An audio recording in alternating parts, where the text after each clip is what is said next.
Good day, tourists. I am Rhea Ann, your tour guide for today, and it's my pleasure to be a service to you. Now, we are going to explore and insight the beauty of nature and heritage in the Philippines. Welcome to the province of Abra. It is known as the natural dye capital of the Philippines.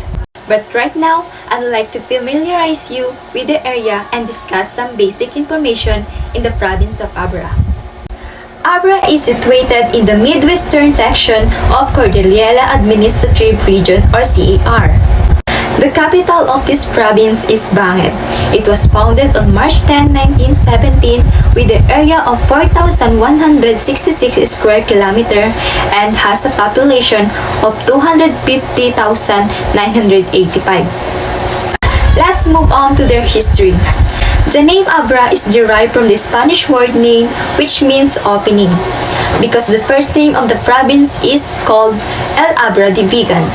The opening of Vigan, it was created a politico-military province in 1846, prior to which it comprised part of the old Ilocos province and later to Ilocos Sur, when Ilocos Sur was divided into two provinces in 1818.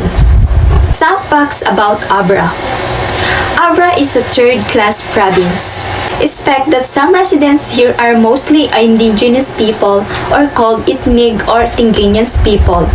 In short, it is home of the Ilocanos and Tinguiñans people. Their predominant language are Ilocano and Itnig. Did you know that it is known for a natural dye capital of the Philippines for its abundance of natural dye producing materials handed down through generations of indigenous people like Itnig or Tinguiñan peoples? And it's known for its horses, the mode of transportation in recent times of Spanish. And also, it's a major producer of rice, corn, vegetables, root crops, and also known for the industry of coffee, tobacco, and sugar cane. Next on, the capital of Abra province, which is the Banget. It is a landlocked municipality that composed of a population around 50,382 people. The province teems with impressive natural resources. The town is generally mountainous from north to south, however, it is flat and rolling to the midsections.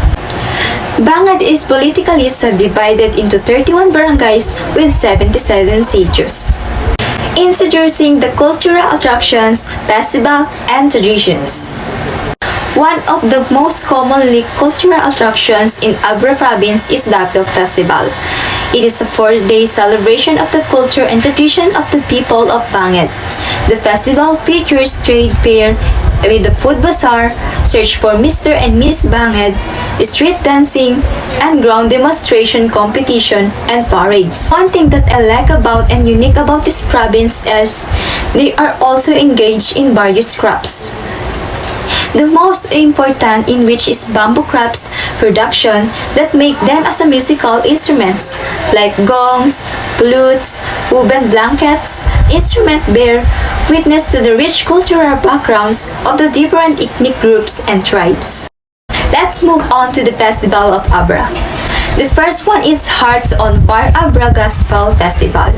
It is commonly known as the biblical occasion of the diocese in the gymnasium of Banget shows, emphasize that the youth are loved, gifted, empowered, and they are called to share the good news of God's love in every February 9.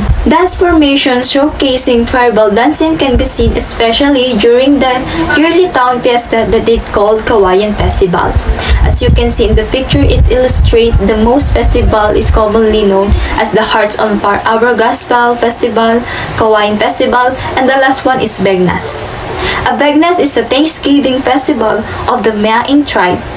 It is a festival where the people of Tubu enjoy, rest from work, and thank Abo Kabunian for a prosperous year.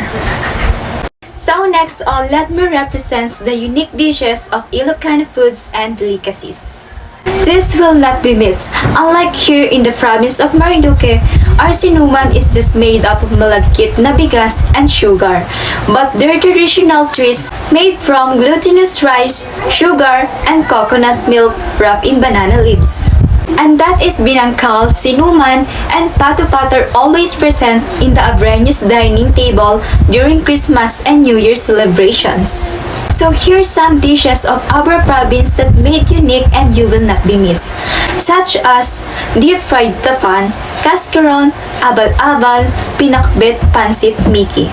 This dessert is most commonly known for tourist target, so that's why this is the reason why you should visit Abra.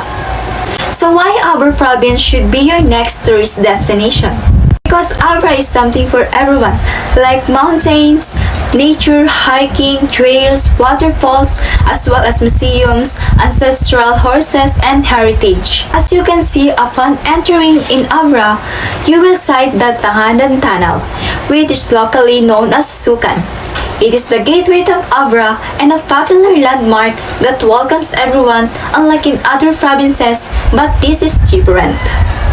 Since the area is mountainous, almost all the province rely on the agriculture, and this is the main economic activity of the Ilocanos or Ifugaos. Just like what I mentioned earlier, they are the producer of rice, corn, vegetable, crops, and also known for the industry of coffee, tobacco, sugarcane, and many more. Now let's move on to the sceneries and tourist destination. The first one, as you can see in the picture, it is the bridge was named after Don Mariano, and it is one of the longest bridge in the Philippines.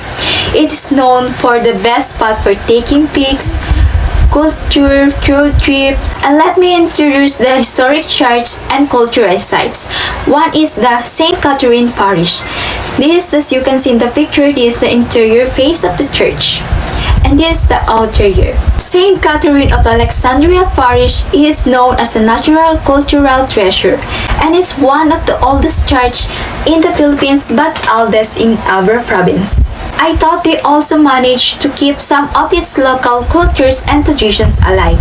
By exploring this province and mixing the locals, you will discover more. So here are some destinations for ecosystem. Next on is ecosystem. Despite years of civil unrest and insurgencies, Abra is now rising to the sense of scene of the premier ecotourism destination. The Taguig falls majestically on the face of massive cliff. It is measured around 120 meters high, making one of the highest falls in Abra. Thick pine forests cover much of the trail. To date, only a few locals and hunters glimpse of the falls with pristine beauty. So here are some Camardacan Falls of Abra. This is perhaps one of the most famous tourist spots of Abra. Unlike most popular falls in the country, Tinig is bizarrely unique. It cascades on a terrace-like manner on bare limestone rocks. It has numerous pools along its road stretched with a crystal clear water. Next one is the Kili Falls of Tubo of Abra. This is one of the rising tourist spots in Abra. Kili Falls projects a rejuvenating view. It is a small fall, measuring around 15 feet high, but don't be deceived. The falls has a huge water volume and a power falls that it form a wide and very deep fall. The awesome sight of the falls and the rustic environment. It simply makes this spot a must-see of every nature lovers out there. So when you go there, I promise you will going to enjoy your stay in the province of Abra because of its natural beauty. And this is not just for having beautiful and natural places, because this is a quiet province where you can relax, enjoy great meals, a safe place for everyone, also for tourists, because its people how genuine and give you a smile, gives and not different to most provincial towns here in the Philippines. Know how to get there. So there are 8 ways to get from Manila to Abra, such as by bus, taxi, car, train, or plane. For land transportation, Manila to Abra, you can ride a bus. It takes a 332 km and it's approximately 246 km to drive.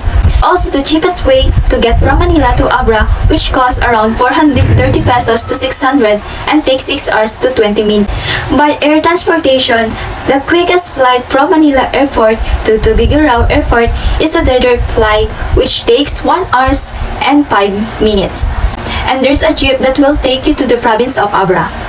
For their accommodation, there are available of hotels in the capital of the province of Abra, which is Bangen, where you can book easily and visit their website also. So the last one is the flora and fauna. As you can see in the pic, this is the indigenous edible flora and fauna in the province of Abra. It is commonly crops and animals. First, introducing the smooth-eyed bush brown. It is the unique species butterflies, and the next one is the lesser long-tongued fruit bat. So what are you waiting for? So if you're planning for another adventure here in the Philippines, particularly in Luzon, Abra is one of the most top picks of the travelers just because of its mysterious image only be seen here. So that's all. Thank you.